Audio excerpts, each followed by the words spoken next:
Hindi natin dapat kinalaban ang Pilipinas. Ito ang sambit ni Presidente Trump sa Oval Office ng White House sa Washington, D.C., Marso 2026. Ang taong minsang humingi ng 10 bilyong dolyar, humigit kumulang 560 bilyong piso, at nagbanta pa ng pag-alis ng ilang bahagi ng puwersang militar ng Amerika upang ipitin ang Pilipinas, ay siya mismo ang nagsabi nito. Ilang buwan pa lang ang nakalipas, hayagan niyang tinawag ang Pilipinas na isang kaalyadong lumalabas ang pondo sa tuwing pipindutin ang isang button. Ngunit ang Pilipinas ay iba. Ang kwentong ito ay ang salaysay ng kagulat-gulat na pagbaliktad na iyon.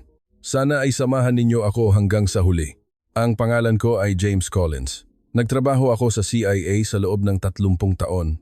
15 taon dito ay nakatuon sa Silangang Asya, partikular sa Pilipinas, kung saan ako nag-analisa ng mga usapin. Naniniwala ako na mas nauunawaan ko ang Pilipinas kaysa sinuman.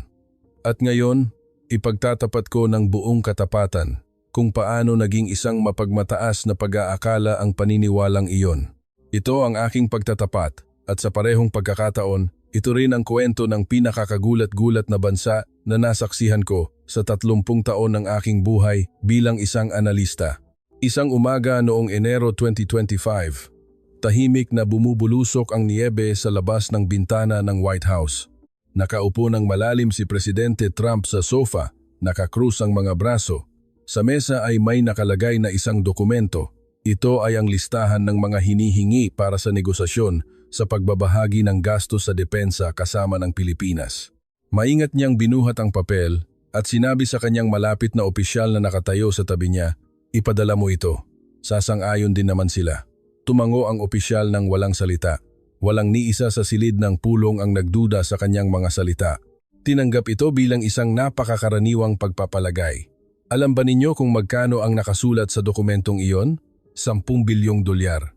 Humigit kumulang 560 bilyong piso. Noong panahong iyon, ang taunang kontribusyon ng Pilipinas ay humigit kumulang 63 bilyong piso. Ito ay isang kahilingan na 7 beses na mas mataas para itong biglang itinaas ang renta ng 7 beses. At hindi lang iyon, kasama sa kahilingan ang isang bahagi na nagsasaad na kung tatanggihan ang kahilingan, unti-unting aalisin ang 500 sa mga sundalong Amerikano na nakabase sa Pilipinas. Hindi ito negosasyon. Ito ay malinaw na pagpipilit. At sa Washington, buong paniniwala silang maniniwala na ang pagpipilit na ito ay tiyak na magtatagumpay. Bakit sila ganoon katinag? Ang dahilan ay simple. Ang Pilipinas ay isang bansa na napapalibutan ng mga banta sa seguridad tulad ng sitwasyon sa West Philippine Sea at mga internal na hamon. Kung aalis ang puwersa ng Amerika, magkakaroon ng malaking puwang sa seguridad at naniniwala sila na walang bansa ang makatagal sa takot na iyon. Sa katunayan, mayroon ng mga naunang halimbawa. Kapag nagbigay ng matinding presyon ang Amerika, karamihan sa mga kaalyado ay sa huli ay sumusuko. Ang pagtanggap ng mga kondisyon pagkatapos ng negosasyon ay ang kanilang nakasanayan. Naalala ko pa ng malinaw ang hangin sa silid ng pulong ng Pentagon. Naroon ako. Isang opisyal ang dahan-dahang pinisil ang arkipelago ng Pilipinas sa mapa gamit ang kanyang daliri at sinabi, "Walang pagpipilian ang Pilipinas. Kung isasara natin ang ating payong, hindi sila tatagal ng isang araw." May mahinang tawa ang bumulwak mula sa silid. Lahat ay may parehong pag-unawa. Tahimik na kumalat ang mga pagtango sa iba't ibang sulok ng silid. Isang iba pang katulong ang sumipsip ng kape at sinabi, "Sa totoo lang, masyado kaming naghintay sa Pilipinas. Dapat mas maaga pa naming inalis ang suporta." Iyan ang hangin sa Washington noong panahong iyon. Walang malasakit sa Pilipinas. Tanging kalkulasyon kung gaano karami ang maaaring makuha. At sa Washington, mayroon ng matagal ng pagkiling. Ang Pilipinas ay isang kaalyado na. Kung pindutin mo ang button, lalabas ang pondo. Ang kahulugan nito ay simple. Sa tuwing may pangangailangan, kung may presyon, tiyak na susunod ang bansang iyon. Nakakahiya man sabihin, ngunit sa bawat pagkakataon na naririnig ko ang mga salitang iyon, tinatanggap ko ito ng walang pag-aalinlangan. Kahit ako, na nag-analisa ng Silangang Asya sa CIA sa loob ng 15 taon, ay tiningnan lang ang Pilipinas sa loob ng balangkas na iyon. Akala ko ito ay isang bansa na nagtamasa ng matinding paglago ng ekonomiya sa ilalim ng payong pangsiguridad ng Amerika at nagbabayad ng kabayaran para dito, Wala nang hihigit pa, wala nang bababa pa. Sa pagbabalik tanaw, malinaw na isang mapagmataas na pananaw iyon. Ngunit noong panahong iyon, iyon ang karaniwang pananaw sa Washington.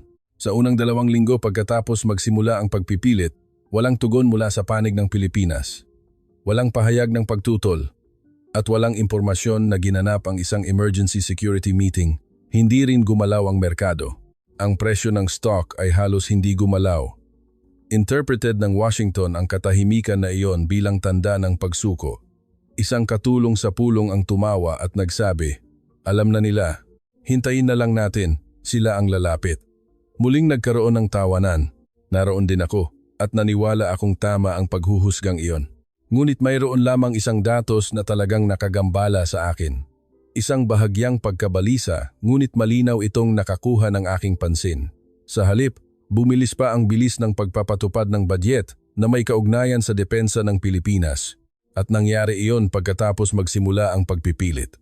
Karaniwan, kapag may matinding presyon mula sa labas, binabawasan ng isang bansa ang paggasta at ipinagpapaliban ang mga desisyon. Ngunit ang Pilipinas ay iba. May binibili sila, may ginagawa sila, at may ipinapakalat sila. Hindi ito ang pagkilos ng isang bansang ginagabayan ng takot. Ipinakita ko ang datos na iyon sa aking kapwa analista. Kinuha niya ang balikat niya at sinabi, "Pakitang tao lang yan. Gusto lang nilang ipakita sa atin na handa sila." Pagkatapos ay lumabas siya ng silid, bitbit ang kanyang kape. Nag-iisa ako at muling tiningnan ang mga numerong iyon. Hindi ito pakitang tao. Napaka-konsistente nito at napakatagal na nitong nangyayari. Ito ay isang daloy na naipon sa parehong direksyon sa loob ng mahigit 10 taon. Nang gabing iyon, hindi ako makatayo sa aking upuan. Unti-unting lumakas ang pakiramdam na may mahalaga akong nakakaligtaan. May mga sandali sa maraming taon ng trabaho sa pag-analisa kung saan ang mga numero ay tila nakikipag-usap sa iyo. Nang gabing iyon, eksakto iyon ang naramdaman ko. Binuksan kong muli ang lahat ng file mula sa simula at sa sandaling nakita ko ang unang item, huminto ang aking kamay. Isang buwan ang lumipas, ngunit ang hangin sa Washington ay nanatiling optimista.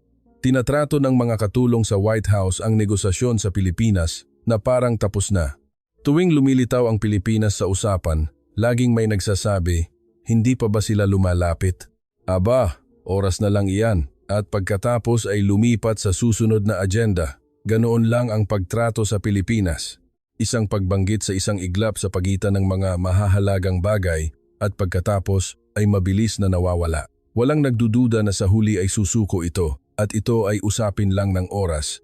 Isang araw, sa Pentagon, sinabi sa akin ng isang opisyal, nagsisikap lang ang Pilipinas na magpakita ng tapang.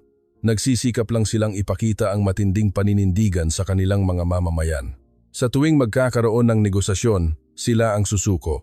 Tumawa ng bahagya ang opisyal at umalis. Sinabi rin sa akin ng isa pang katulong ang parehong bagay. Sa totoo lang, dapat mas maaga pa kaming humingi. Masyado kaming naghintay. Ako mismo ay hindi rin lumihis ng malaki sa kaisipang iyon. Noong panahong iyon, pareho kami ng pananaw sa hangin sa Washington. Gayunpaman, bawat umaga ay sinusuri ko ang datos mula sa Pilipinas bilang isang ugali. Ang reaksyon ng merkado, ang tono ng ulat, ang pagkilos ng Department of National Defense, DND, ang daloy ng opinyon ng publiko. Ang pagbabalot sa mga ito ay parang isang matagal ng sakit sa propesyon.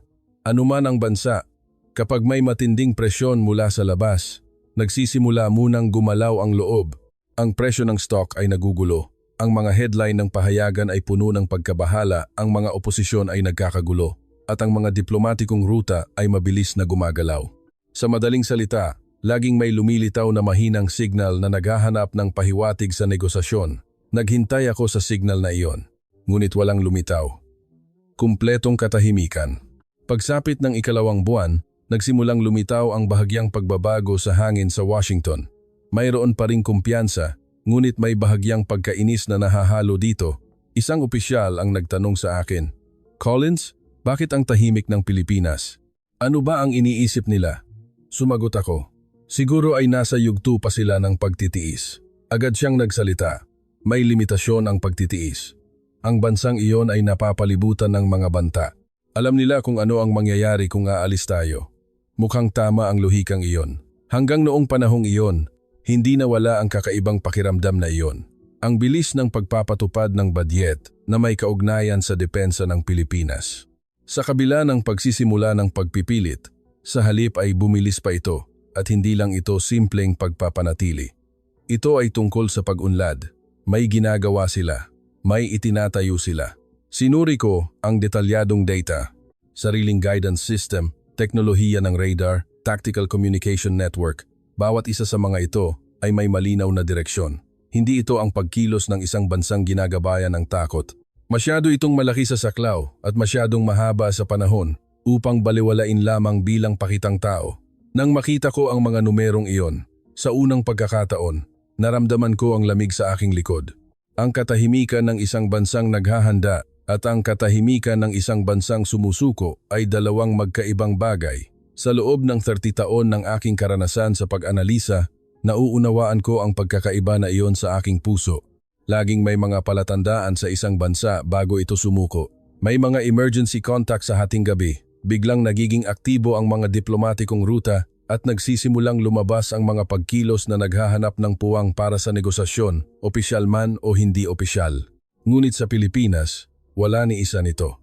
Ang mga diplomatikong ruta ay tahimik, ang mga diplomat sa ibang bansa ay hindi gumalaw, at ang merkado ay nanatiling tahimik. Ang sitwasyon na ang lahat ay tahimik ay bigla kong naramdaman na nakakatakot.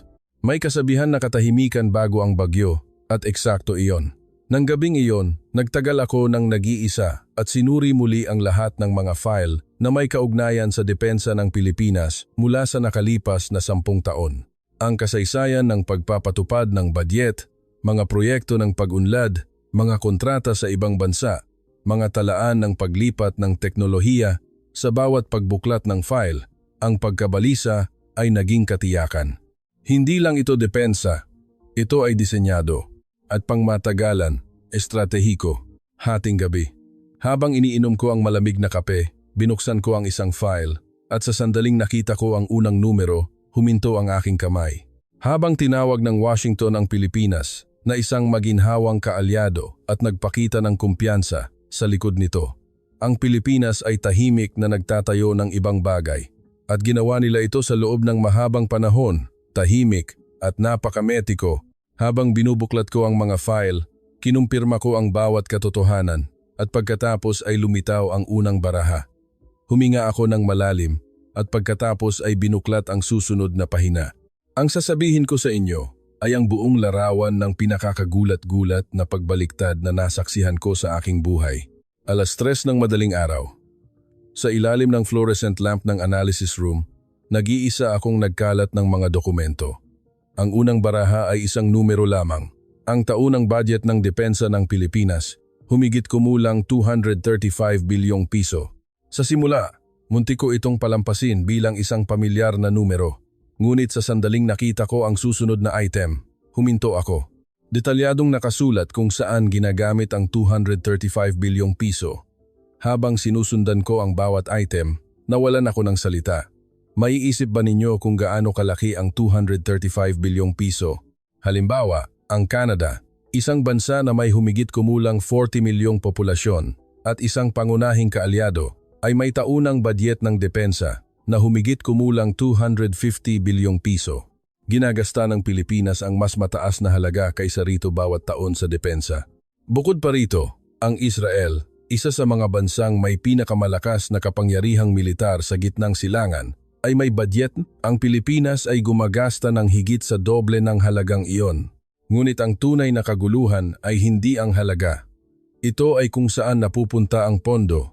Ang Washington ay natural na nag-iisip, bumibili siguro ang Pilipinas ng mga kagamitan na gawa ng Amerika gamit ang pondong iyon. Totoo, may bahagi nito. Ngunit habang tiningnan ko ng mas detalyado ang mga file, isang ganap na magkaibang larawan ang lumitaw. Ang Pilipinas ay pinagtutuunan ang malaking bahagi ng 235 bilyong piso sa isang punto. Ito ay self-development. Sa halip na bumili mula sa ibang bansa, namuhunan sila ng pondo sa isang sistema upang magdisenyo at gumawa ng sarili nilang kagamitan at hindi ito usapin ng kamakailan lamang. Ito ay isang pamumuhunan na naipon ng walang patid sa loob ng 10-10 taon.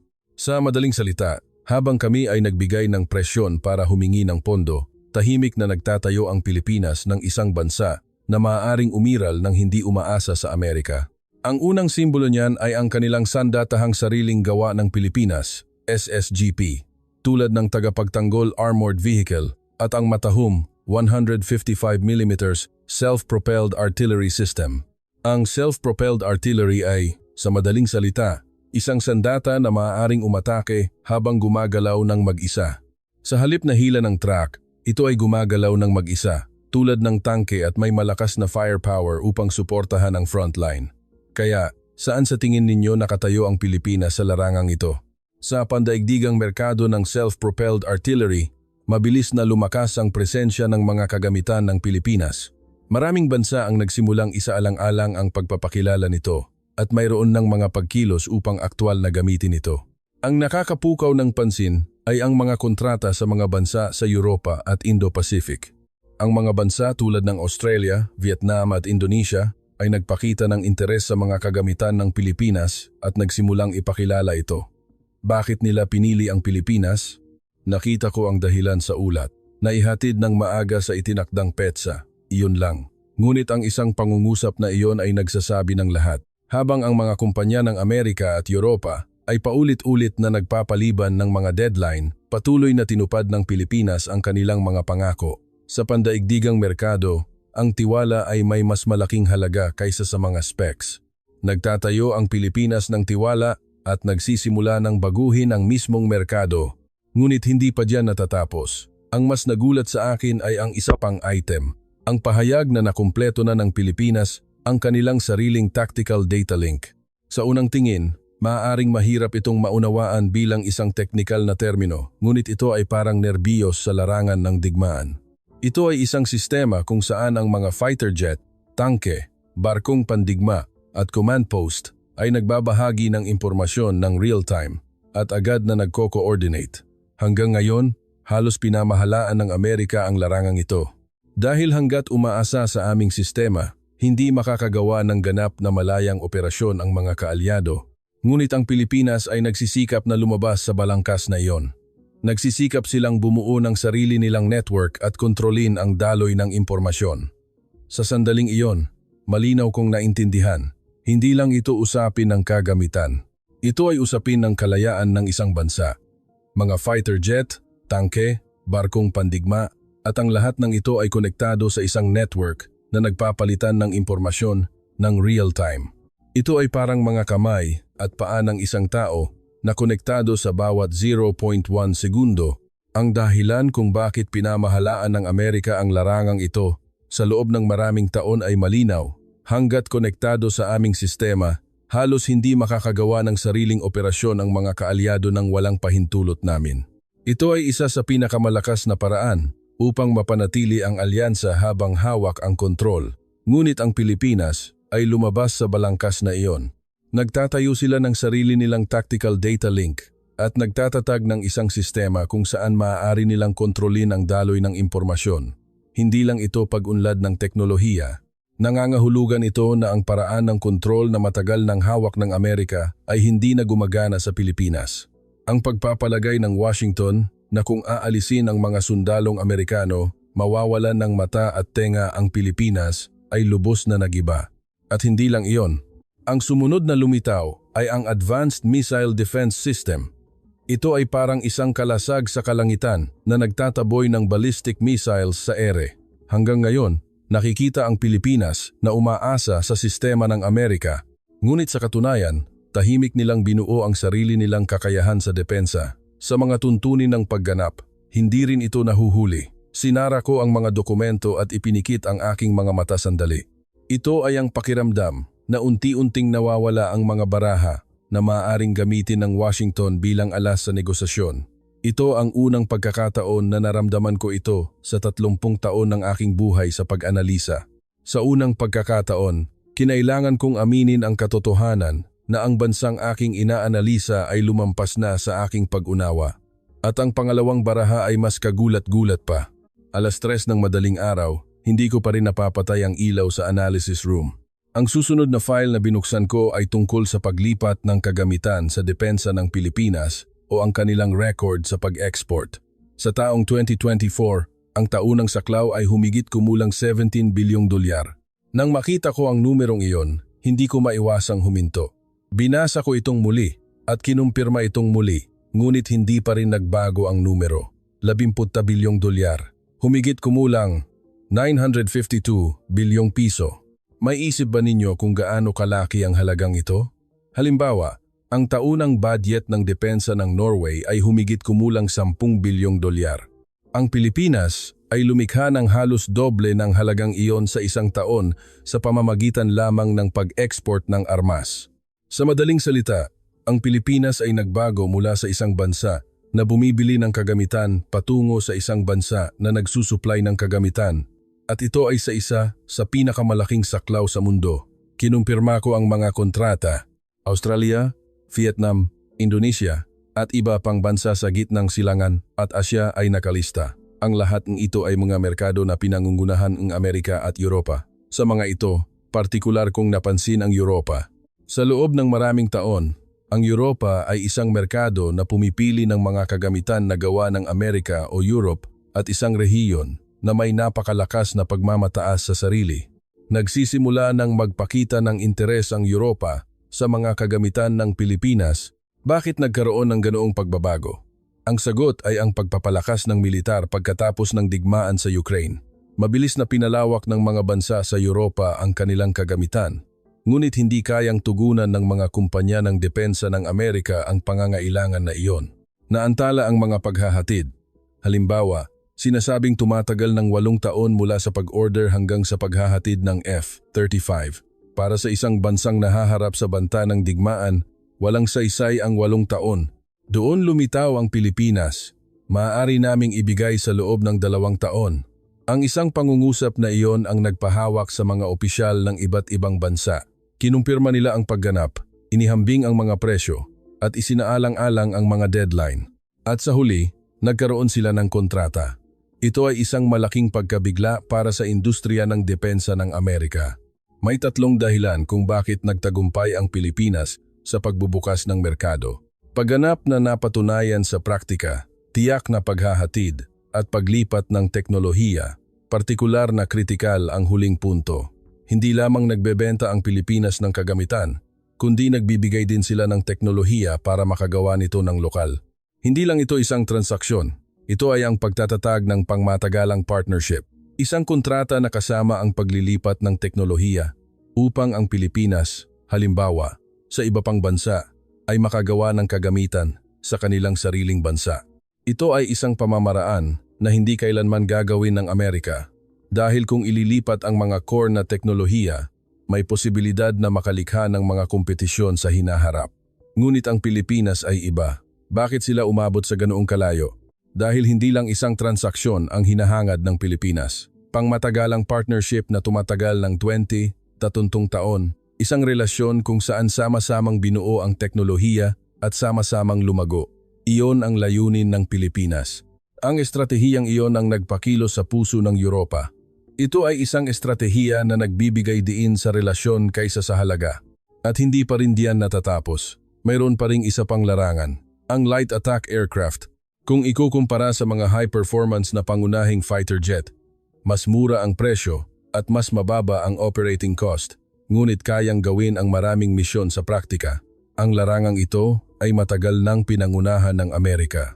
Ngunit ang mga kagamitan ng Pilipinas ay nakapasok din sa merkado na iyon. Ang pagpapakilala nito ay umunlad sa mga bansa sa Timog Silangang Asya at rehiyon ng Indo-Pacific at nagkaroon ng pagbabago sa umiiral na sitwasyon. Ito ay resulta ng pagkakapili sa kanila sa harapang kompetisyon. 4:00 ng madaling araw, tumayo ako at tiningnan ang labas ng bintana. Tahimik na gumagalaw ang mga ilaw sa kalye sa Washington na basa ng ulan. Sa sandaling iyon, malinaw kong naintindihan. Habang humihingi kami ng 560 bilyong piso sa Pilipinas at nagbibigay ng presyon, ang Pilipinas ay nagsusupply ng kagamitan sa aming mga kaalyado na lumilikha ng halaga na humigit kumulang 952 bilyong piso. Hindi lang ito negosyo. Kung dumarami ang mga bansa na gumagamit ng mga kagamitan na gawa ng Pilipinas, ang sistema ng militar ng mga bansang iyon ay babaguhin sa pamamaraan ng Pilipinas. Ang mga pyesa ay ibibigay mula sa Pilipinas, ang mga tekniko ay sasanayin sa Pilipinas, at ang mga pag-upgrade ay isasagawa sa pakikipagtulungan sa Pilipinas. Sa madaling salita, ang pag-export ng kagamitan ay nangangahulugang pagpapalawak ng network ng seguridad. Tahimik, ngunit tiyak na binabago ng Pilipinas ang pandaigdigang mapa ng seguridad. Tinawagan ko si Michael, isang kasamahan. 4:00 ng madaling araw, ngunit walang pag-aalinlangan. Michael, lubos nating minamaliit ang Pilipinas. Nagkaroon ng katahimikan sa kabilang linya. Ano ang ibig mong sabihin? Sinabi ko, ibinebenta ng Pilipinas ang mga kagamitan sa ating mga kaalyado at ito ay sa isang sukat na higit pa sa inaakala natin. Muling nagkaroon ng katahimikan. Naintindihan ko ang kahulugan ng katahimikan na iyon. Ito ay ang tunog ng pag-aalinlangan sa pananaw ng Washington. Ngunit ang tunay na kaguluhan ay paparating pa. Ang ikatlong baraha. Hindi ito usapin ng armas. Binuksan ko ang susunod na file, semiconductor. Sa simula, hindi ko naintindihan kung bakit kasama ang semiconductor sa pag-analisa ng depensa. Ano ang koneksyon nito sa armas? Ngunit habang binabasa ko, nalaman kong lubos na mali ang aking pag-iisip. Hindi lang ito koneksyon, ito ang puso ng lahat. Ang modernong digmaan ay hindi na lamang nilalabanan ng bala, artificial intelligence, drone, satellite, lahat ng sistema ay magkasama na bumubuo sa larangan ng digmaan. At sa sentro ng lahat ng ito ay ang semiconductor. Kung walang semiconductor, hindi tumpak ang paglipad ng missile, hindi maipapakita ng fighter jet ang tunay nitong pagganap at hihinto sa paggana ang command system. Ang semiconductor ay ang utak ng modernong digmaan. Sa mga ito, ang High Bandwidth Memory, HBM, ay mahalaga. Ito ay isang mahalagang bahagi na kailangan para sa agarang pagproseso ng malalaking datos at isang core na teknolohiya na nakakaapekto sa pagganap ng AI. Sa kasalukuyan, ang mga AI system na ginagamit sa buong mundo at ang mga GPU na batayan nito ay mahalaga para sa maayos na paggana ng HBM na ito. At isa sa mga kumpanya ng Pilipinas ang maaaring magbigay ng HBM sa pinakamataas na antas sa mundo. Ang mga kumpanya tulad ng Sikat Tech at Perlas Chip na nagtataguyod ng susunod na henerasyong semiconductor ay sumuporta sa larangang ito sa pamamagitan ng kanilang crucial assembly, packaging at specialized component manufacturing. Kung titingnan ang buong merkado, ang teknolohiya ng Pilipinas ay may napakahalagang posisyon para sa Amerika na mapanatili ang superioridad sa larangan ng AI. Mahalaga ang supply ng semiconductor ng Pilipinas. Kung huminto ang supply, ang epekto ay hindi lang sa isang kumpanya. Kakalat ito sa buong industriya. Hindi ito exaggeration. Sa harap ng katotohanan iyon, hindi ako nakagalaw sandali. Ang CEO ng Nvidia, si Jensen Huang, ay minsan nang sinabi, ang aming mga produkto ay hindi magiging posible kung wala ang mga advanced na teknolohiya ng pagpoproseso at pag-assemble ng Pilipinas para sa memorya. Ito ay mga salita mula sa pinuno ng isang nangungunang kumpanya ng semiconductor ng Amerika na kinikilala ang mahalagang presensya ng Pilipinas. Ngunit may mas kagulat-gulat pa. Ito ay ang supply chain ng mga bihirang metal, rare metals. Ano ang bihirang metal? Kung ikukumpara sa pang-araw-araw na buhay, ito ay parang mga panimpla na mahalaga sa pagluluto. Ito ay mga espesyal na materyales na mahalaga para sa mga warhead ng missile, engine ng fighter jet at mga bahagi ng radar. Tungsten, indium, gallium, kung wala ang mga ito, hindi magiging posible ang modernong high-tech na armas. At ang mga kumpanya ng Pilipinas ang may hawak ng core ng supply chain para sa pagpoproseso at paggawa ng mga ito, lalo na para sa mga specialized component. Ang numerong nakasulat sa dokumento ay humigit kumulang 11%. Para makagawa ng pinakabagong fighter jet ang Amerika, makabuo ng susunod na henerasyong barkong pandigma at makapag-develop ng bagong missile, ang supply chain na ito ay kailangan na patuloy na gumana ng walang patid. Hawak ng Pilipinas ang balbula na iyon. Huminto ako sa bahaging iyon. Dahan-dahan kong pinag-isipan, kung ang Amerika ay nagbigay ng presyon sa Pilipinas, sa pamamagitan ng paggamit ng pag-alis ng mga sundalong Amerikano na nakabase sa Pilipinas bilang baraha, magkakaroon ang Pilipinas ng lehitimong dahilan upang ayusin ang supply chain na ito. Hindi na kailangan pa ng malinaw na pagdedeklara ng paghihiganti. Sa pamamagitan lamang ng pag-aayos ng schedule ng supply, yayanig ang buong industriya ng depensa ng Amerika. Maaantala ang paggawa ng fighter jet, hahaba ang deadline ng barkong pandigma at mahihinto ang pag-unlad ng bagong missile. Sa madaling salita, sa sandaling magbigay ng presyo ng Amerika, ang istruktura kung saan ang Pilipinas ay maaari ring gumamit ng baraha ay nakumpleto na. Hindi namin ito napansin. O baka hindi namin gustong mapansin. Dahil tiningnan lang namin ang Pilipinas bilang isang maginhawang kaalyado, ang mas nakakatakot pa ay hindi ito nagkataon lamang. Naranasan ng Pilipinas ang isang seryosong krisis sa ekonomiya noong 1990s, ang Asian Financial Crisis. Sa gitna ng sakit na iyon, muling isinuri ng Pilipinas ang kanilang pambansang estratehiya mula sa pundasyon. Ang desisyon ay bumuo ng isang sistema na hindi umaasa sa ibang bansa.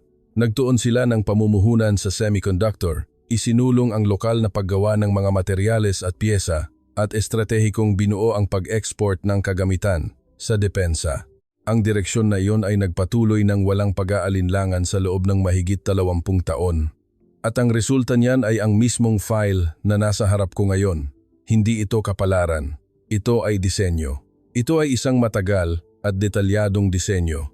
Mayroon pa ring isa pang mahalagang larangan. Shipbuilding.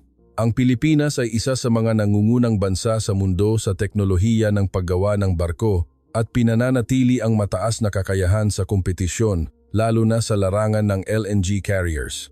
Ito ay isang malaking barko na nagdadala ng liquefied natural gas sa 160 degrees Celsius sa buong dagat at nangangailangan ng napakataas na teknolohiya upang itayo.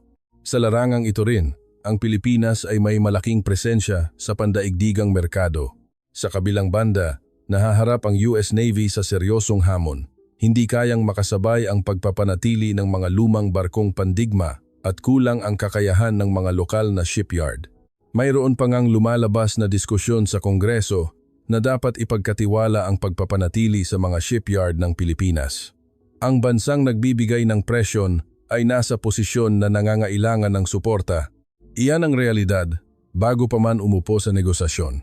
Bago magliwanag, paulit-ulit kong binago ang pamagat ng ulat. Isinulat ko ang pagtatasa ng kakayahan sa depensa ng Pilipinas at binago ito sa pagbabago sa istruktura ng alyansang US-Pilipinas. At sa huli ay isinulat ko ito. Kailangan nating muling suriin kung sino ang mas nangangailangan kanino. Ito ang conclusion ko bilang isang CIA analyst na may 30 taon ng karanasan. At hindi mali ang konklusyon na iyon, ngunit ang tunay na patunay ay magsisimula dito. Paano mapapatunayan ang analysis na iyon sa aktwal na negosasyon? Iyan ang pangunahing bahagi ng kuwentong ito. Ilang araw matapos isumite ang ulat, tinawag ako sa opisina ng direktor ng CIA. Inilagay ng direktor ang aking ulat sa kanyang mesa at tinitigan ako ng walang salita. Sa labas ng bintana ay ang malawak na kalangitan ng taglamig sa Washington. Sa huli, tahimik siyang nagsalita. "Collins, sigurado ka ba rito?" Sumagot ako, "Opo." Sa halip, maaaring mas seryoso pa ang aktwal na sitwasyon kaysa rito. Muling tinitigan ng direktor ang labas ng bintana at mahina niyang sinabi, "Dapat itong ipadala sa White House." Sa sandaling iyon, naintindihan ko. Sa unang pagkakataon, nagsimulang umalog ang pagpapalagay ng Washington. Ang negotiating team ay nagtungo sa Maynila pagkalipas ng 2 linggo. Sumama rin ako bilang miyembro. Mula sa sandaling lumapag kami sa Anaya, lahat ay iba.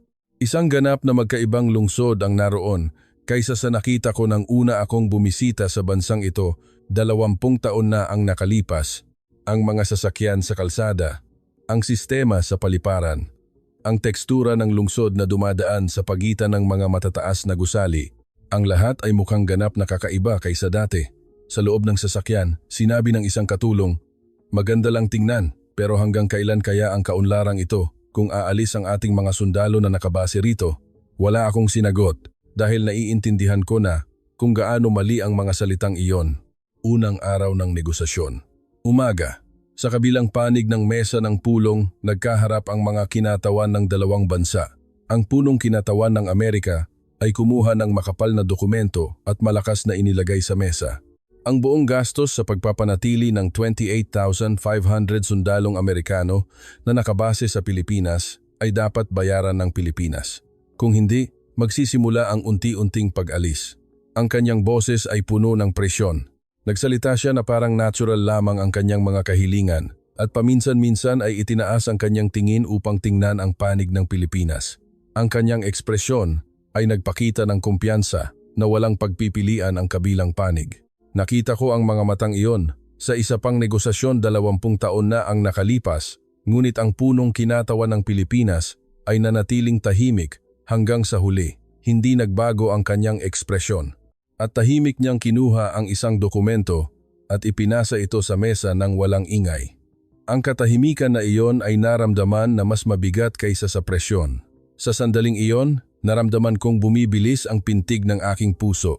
Ang pamagat ng dokumento ay nakasulat ng ganito: kasalukuyang kalagayan ng estratehikong mahahalagang yaman at teknolohikal na kooperasyon ng Pilipinas. Sa simula, hindi naintindihan ng panig ng Amerika ang kahulugan nito. Ngunit sa sandaling binasa ito ng katulong sa ekonomiya, nagbago ang kanyang ekspresyon. Ibinigay niya ang tablet sa katabing tao at mahina niyang sinabi, kailangan itong beripikahin. Agad na ipinadala ang kahilingan para sa muling kumpirmasyon sa Amerika. Ito ay isang emergency inquiry sa Pentagon at Department of Energy. Kumbinsido ang panig ng Amerika na ang mga numerong iniharap ng Pilipinas ay pinagpala o minanipula. Ang oras na kinailangan para magiba ang paniniwalang iyon ay 4 na oras lamang. Ang sagot na bumalik mula sa Washington ay isang linya lamang. Ang lahat ng numerong iniharap ay nakumpirma. Sa sandaling iyon, lumitaw ang pawis sa noo ng punong kinatawan. Tumayo siya at tahimik na lumabas ng pasilyo. Sumunod ako sa kanyang likod. Tiningnan niya ako at sinabi, "Ano ba ang ginagawa natin?" Hindi ako sumagot. Sa halip, itinuro ko ang labas ng bintana. Ang night view ng Maynila ay lumabas. Maraming ilaw ang bumubuo sa lungsod. Habang tinitingnan ko ang mga ilaw na iyon, naisip ko, sa likod ng bawat ilaw na ito ay may tao. Sila ang nagtayo ng bansang ito. Sila ang lumikha ng puwang para sa negosasyong ito. Kinabukasan, ganap na nagbago ang hangin ng negosasyon. Ang unang nagbago ay ang panig ng Amerika. Ang kahilingan na 560 bilyong piso ay nawala sa ilalim ng mesa at hindi na binanggit ang baraha ng pag-alis ng mga sundalong Amerikano. Sa halip, ang iniharap ay isang bagong panukala. Isang muling disenyo ng balangkas ng pagbabahagi ng gastos sa depensa na nag-uugnay nito hindi lamang sa pinansyal na kontribusyon, kundi pati na rin sa teknolohikal na kooperasyon. Habang isinusulat ng punong kinatawan ng Pilipinas ang panukalang iyon, hindi nagbago ang kanyang ekspresyon. Para bang nakita na niya ang pag-unlad na ito mula pa sa simula. Nang makita ko siya, naniwala ako na nakita na ng bansang ito ang conclusion bago pa man dumating sa negosasyon. Ika-4 na araw ng negosasyon. Formal na iminungkahi ng panig ng Amerika ang isang bagong balangkas ng alyansa.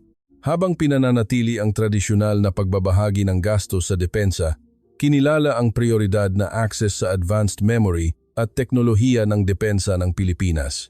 Sa madaling salita, isang panukala na muling buuin ang alyansa sa pamamagitan ng teknolohikal na partnership, hindi lamang sa pondo. Iyon ang unang sandali kung saan ang Pilipinas ay umupo sa negosasyon bilang pantay na partner, hindi bilang isang sakop. Sa sulok ng silid ng pulong, habang tinitingnan ko ang eksenang iyon, naramdaman kong hindi sinasadyang humigpit ang aking mga kamay. Ang katangian ng alyansang tumagal ng 70 taon ay malapit nang magbago sa lugar na ito. Huling araw, nagkamayan ang mga punong kinatawan ng dalawang bansa. Ganap na nawala ang kahilingan na 560 bilyong piso at pinananatili ang mga sundalong Amerikano na nakabase sa Pilipinas. Ngunit ang kahulugan nito ay malaki ang pagbabago. Natapos na ang relasyon ng taga-protekta at protektado. Nagsimula ang isang pantay na partnership kung saan nangangailangan sila ng isa't isa. Sa eroplano pa uwi, tinitigan ko ang labas ng bintana. Ang maliit na hugis ng arkipelago ng Pilipinas ay lumitaw sa ilalim ng mga ulap. Habang tinitingnan ko ang hugis na iyon, naramdaman ko na, sa unang pagkakataon sa 30 taon ng aking buhay, sa pag-analisa, nagsimula akong maunawaan ng tama ang bansang ito. At isang tanong ang hindi umalis sa aking isip. Sino ba ang nagtayo ng bansang ito? Huling gabi sa Maynila. Pagkatapos ng negosasyon, sa gabay ng opisyal ng Pilipinas, Bumisita ako sa isang pasilidad ng paggawa ng kagamitan sa depensa sa gitnang Luzon. Hindi ito opisyal na schedule. Ako mismo ang malakas na humiling nito. Gusto kong makita ng sarili kong mga mata kung saan nanggaling ang mga numerong nakita ko sa dokumento. Sa pasukan ng pasilidad, kumuha ako ng helmet at pumasok. Ang una kong naramdaman ay ang amoy. Isang kakaibang amoy na pinaghalong bakal at langis at usok ng welding. Bumalik sa alaala ang alaala ng pabrika na pinuntahan ko kasama ang aking ama noong bata pa ako. Ngunit ang laki nito ay ganap na ibang antas. Sa isang malawak na espasyo na parang pinagsama-samang ilang basketball courts, patuloy na gumagalaw ang mga makina. Ang mga baril na nakahanay, ang mga chassis ng sasakyan na naghihintay ng pagkumpleto sa harap ng eksenang iyon, hindi ko maiwasang huminto. Ito ang realidad, hindi lang numero, kundi aktwal na pisikal na katotohanan. Isang tekniko ang nakaluhod sa tabi ng baril, maingat na may sinusukat. Nang lumapit ako, nakita kong gumagamit siya ng micrometer, isang precision instrument na maaaring sumukat hanggang sa ika-100 bahagi ng kapal ng buhok. Naakit ako sa mga kamay ng taong iyon. May mga kalyo, makapal na daliri. Ang mga kamay ay puno ng bakas ng langis mula sa trabaho. Nang makita ko ang mga kamay na iyon, hindi ko alam kung bakit, ngunit naramdaman kong puno ang aking dibdib. Ito ba ang mga kamay na gumawa ng mga baril? Ito ba ang mga kamay na lumikha ng mga kontrata? Ito ba ang mga kamay na sumuporta sa negosasyon na iyon? Tinanong ko ang opisyal na gumagabay sa akin. Gaano katagal na po ba siyang nagtatrabaho rito? 22 taon po, 12 taon. Muli kong tiningnan ang tekniko na iyon. Hindi niya napansin ang aking tingin at tahimik na nagpatuloy sa kanyang trabaho. Walang mali, maingat at tiyak. Muli kong tinanong, maaari ko po bang tanungin sa kanya kung ano ang nagbago sa loob ng 22 taon na ito? Nang tinawag siya ng opisyal sa Filipino, huminto ang tekniko sandali, tumingin sa amin at ngumiti. At maikli siyang sumagot. Sa simula, gumagawa kami batay sa disenyo ng iba. Pero ngayon, gumagawa kami batay sa sarili naming disenyo. Wala akong masabi sa mga salitang iyon.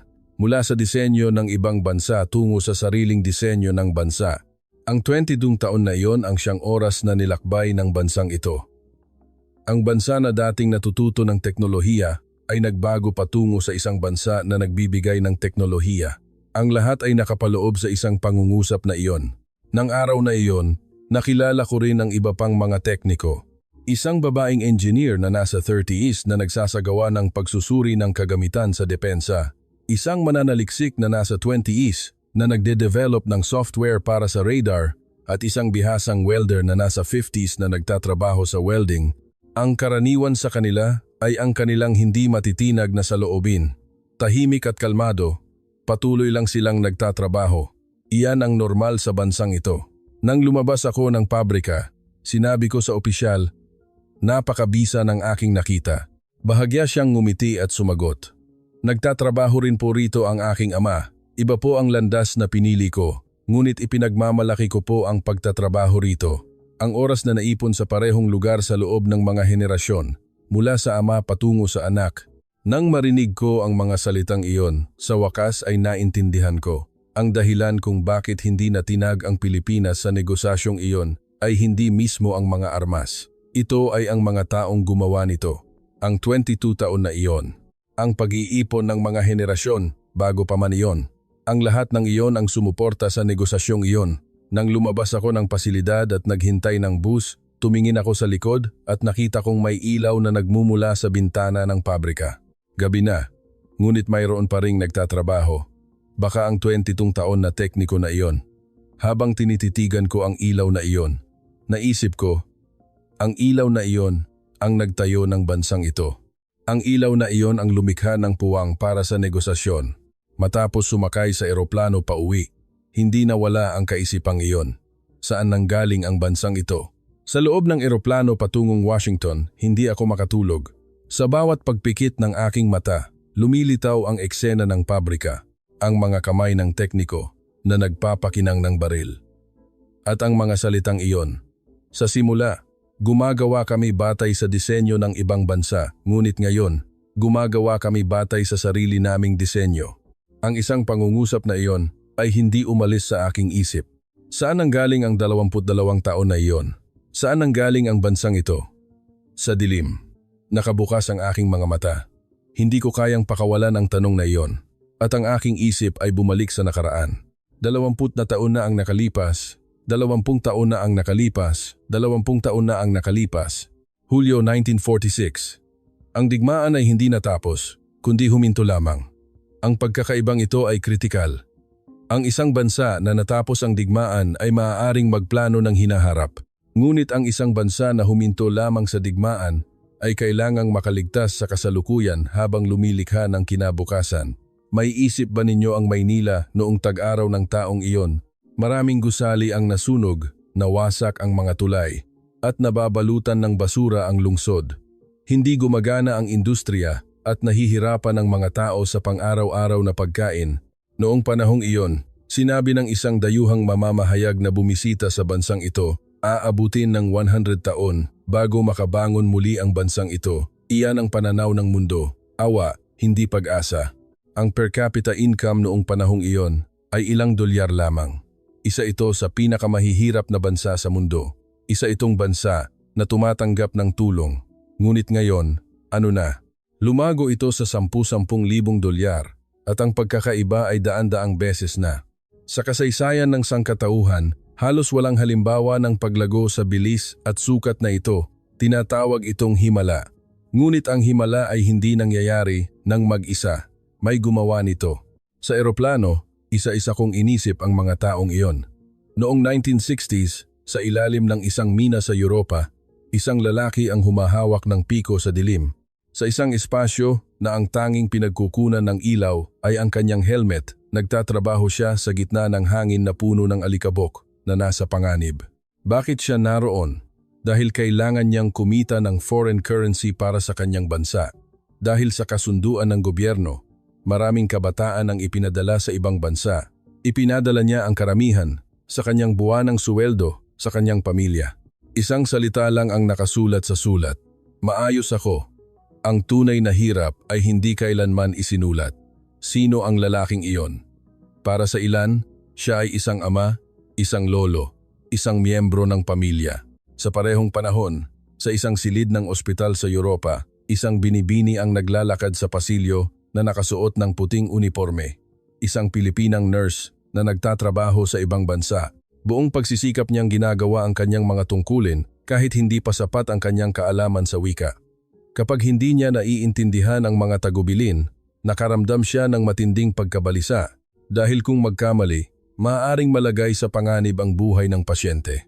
Pagbalik sa kanyang kuwarto sa gabi, binubuksan niya ang kanyang aklat-aralin at patuloy na nag-aaral ng wika hanggang hating gabi.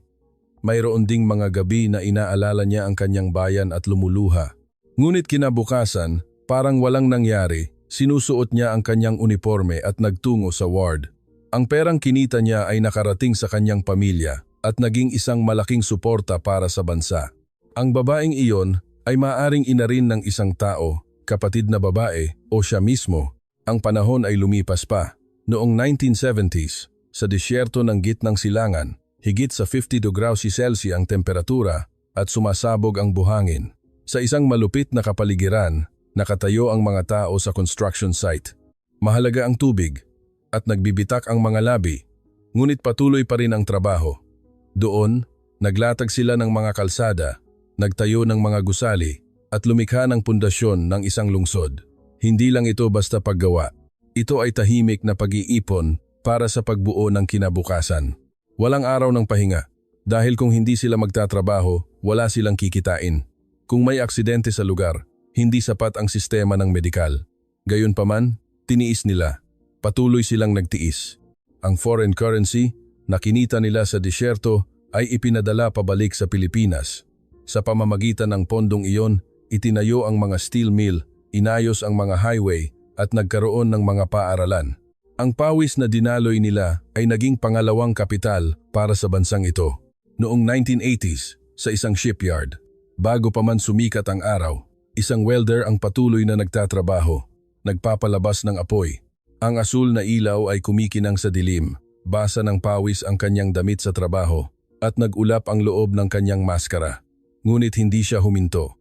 Noong panahong iyon, Mabilis na lumago ang industriya ng paggawa ng barko ng Pilipinas, ngunit mayroon ding mga pagdududa mula sa ibang bansa. Makakagawa ba talaga sila ng mga barkong may mataas na kalidad? Sa gitna ng mga boses na iyon, patuloy silang gumawa ng mga barko, isa-isa, ng may katiyakan. Nagsimula sa maliliit na barko, at kalaunan ay naging katamtaman, at pagkatapos ay lumaki sa higanteng tanker. Kung nabigo, uulitin. Kung nasira, iko-konekta muli.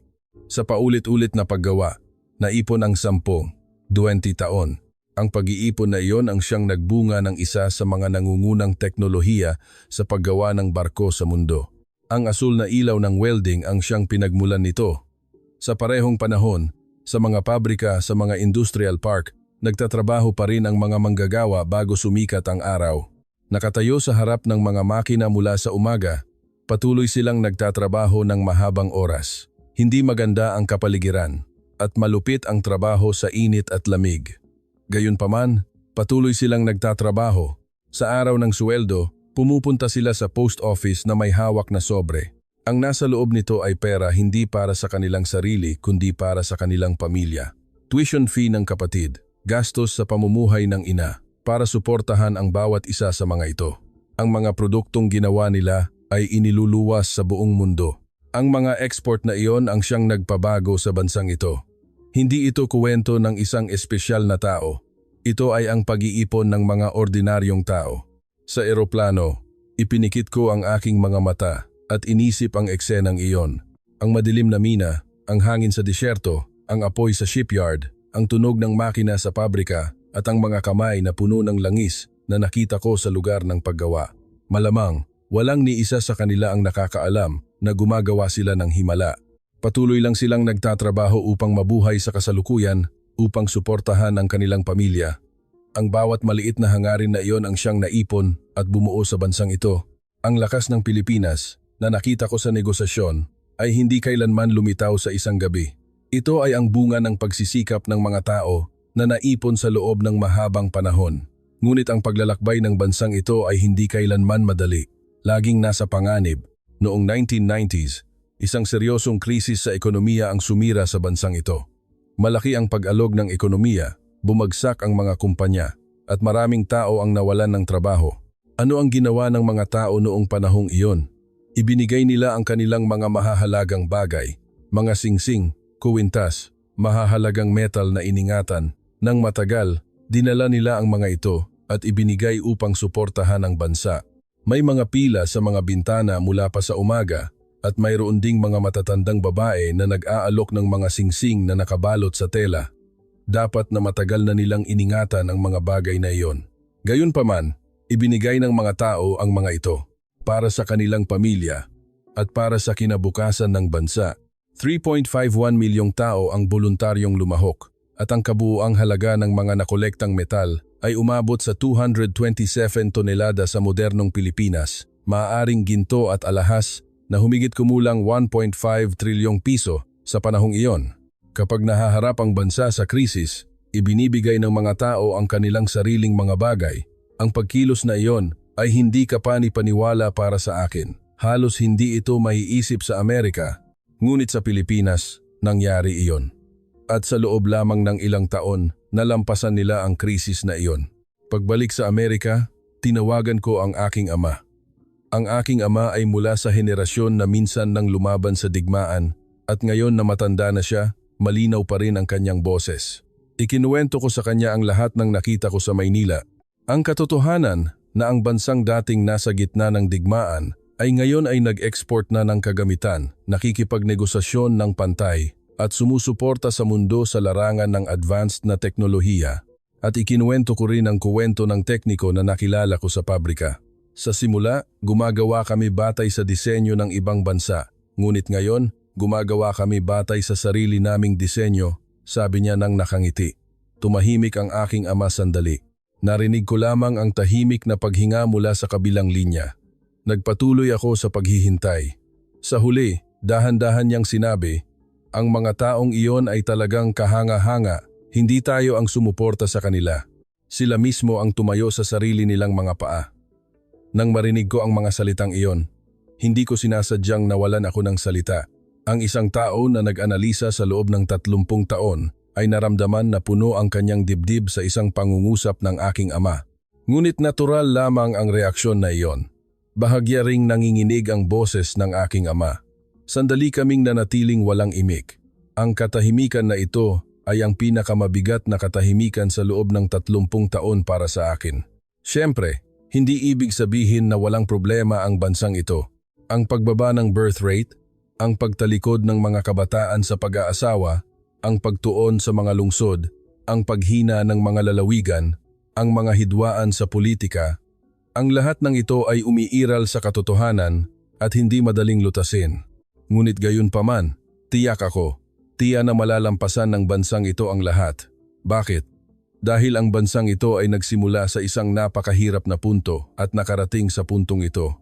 Nagsimula mula sa mga nasunog na lugar at nakamit sa loob lamang ng ilang dekada ang pagbangon na inakala ng mundo na aabutin ng 100 taon. Nalampasan pa nito ang seryosong krisis sa ekonomiya. Paulit-ulit itong muntik bumagsak, ngunit sa bawat pagkakataon ay muli itong bumangon. Ang pinagmulan ng lakas na iyon ay hindi nawala. Nakita ko ang mga taong iyon ng sarili kong mga mata. Nakita ko ang mga kamay na iyon sa pabrika. Ang mga kamay na iyon ang nagpatayo sa bansang ito. At ang mga kamay na iyon ay muling babangon ng paulit-ulit. Ang dahilan kung bakit ko ikinukuwento ang pag-alaala na ito ay isa lamang. Sa loob ng 30 taon, tiningnan ko ang mga bansa sa pamamagitan ng mga numero, GDP, budget ng depensa, halaga ng export, teknolohiya, lahat ay sinusukat sa pamamagitan ng mga numero. Ngunit itinuro sa akin ng bansang ito, ang numero ay resulta lamang. Ang tunay na nagtatayo ng bansa ay ang mga tao. Ang mga taong nagtrabaho sa madilim na mina o construction site sa ibang bansa. Ang mga taong nagtrabaho sa construction sa disyerto. Ang mga taong nagbukas ng ilaw sa pabrika bago sumikat ang araw. Ang mga taong nagpalabas ng apoy sa shipyard. At ang mga taong patuloy na nakatayo sa kanilang mga lugar. Sa mismong sandaling ito, ang pagpapasiya ng bawat isa sa kanila ang siyang bumuo sa bansang ito. Iyan ang tunay na lakas ng bansang ito. Habang minamaliit ng Washington ang bansang ito, tahimik, ngunit tiyak na itinatayo ng bansang ito ang isang matatag na pundasyon sa pamamagitan ng teknolohiya, sa pamamagitan ng pagsisikap, at sa pamamagitan ng kapangyarihan ng mga tao. Ang bansang ito ay hindi na lamang isang nilalang na pinoprotektahan. Ito ay naging isang bansa na nagpoprotekta sa sarili, humaharap sa mundo sa sarili nitong mga kondisyon, at nagtatatag ng pantay na relasyon. Ang bansang ito ay nagbago mula sa pagiging isang bansa na umaasa tungo sa pagiging isang bansa na pantay na nakikipagnegosasyon na ginagawang walang saysay ang mga dambuhalang kahilingan na iniharap noon. Nagbago ito mula sa pagiging isang bansa na natututo ng teknolohiya tungo sa pagiging isang bansa na nagbibigay ng teknolohiya mula sa pagtanggap ng tulong tungo sa pagbibigay ng tulong. At ang pagbabagong iyon ay hindi nalikha ng armas o teknolohiya. Ito ay tao. Sa araw na ito, ang bawat isa sa mga taong tahimik na ginagampanan ang kanilang mga tungkulin sa kani-kanilang mga lugar. Sila ang tunay na lakas at pagmamalaki ng bansang ito.